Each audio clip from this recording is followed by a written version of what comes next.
I think the biggest challenge from a technological standpoint was probably the hair, because the hardest thing to do in CG animation is hair and cloth.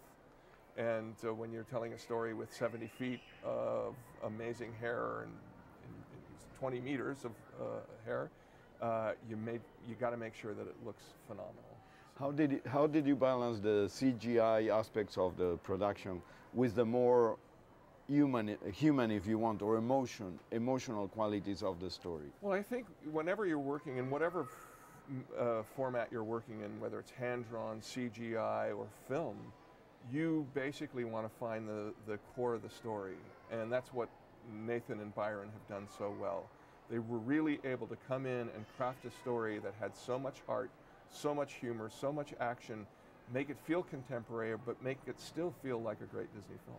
How did you cast the voices? I mean, there's some great voices. We're going to have two versions, one in Castilian and one original.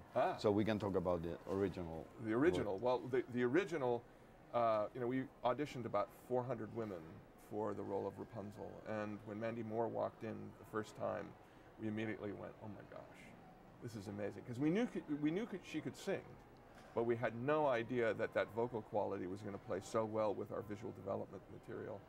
Same thing with Zach Levi. We probably looked at about 300 men for Flynn Rider.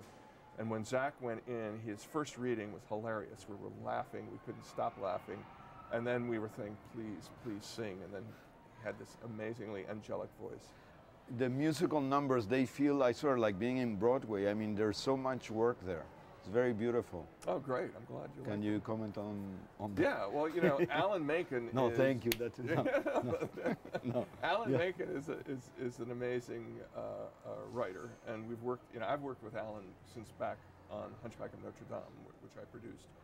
And Alan really wanted to bring something new to this, and so he wanted to get it a little bit more acoustic.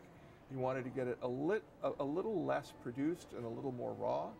And I think what he's done is really phenomenal. Since we're doing this for Canal Plus Spain, I understand that there are few or several collaborators from Spain in this production. Can you talk a little about that? Oh, sure. We have, an amazing head of our CG supervisor for characters, a guy by the name of Jesus Canal. And Jesus is from Barcelona. He's done an amazing job in terms of integrating all the tools that make the animation possible. So that includes facial, body, and then the hair is just stunning what he's been able to do. Do you think it's a story about finding your own identity? Absolutely. I mean, it's a story about two people who I think don't know who they are yet, and in the course of the film, they find their destiny. And their destiny is much larger than they ever thought it could be. And the mother is so selfish. So who plays the character? And I mean, it's great. She's really stunning. Her name is Donna Murphy.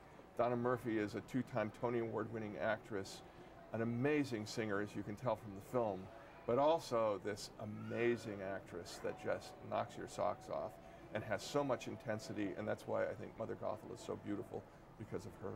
So with animation, there are no limits, I guess, or there are technological limits? Or? Well, I think you try and overcome every limit that you can. The great thing about an animated film is you can tell any story you really want to tell.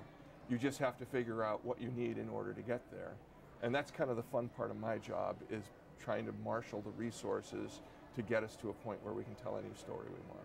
How do you feel about the fact that the Academy Hollywood has recognized animation as, it was about time, or? No, I think it's terrific. I think it's terrific because I think some of the most cutting edge work that's being done in Hollywood right now is in animation. And if you look at the top 10 box office hits of the year, 4 of those are animated films. It just keeps getting stronger. Why do you think that is? Why do you think we have a tendency to go to animated films more and more? Like, I don't think they're only for kids. No, they're not for kids. I mean, animated films, I think, allow you to escape into a world that you've never seen. And the magic of it is you go into that world and all of a sudden that world becomes comfortable, familiar, and appealing, and you just want to go back and back and back. And I think that's the magic of animation. It rekindles the child in us.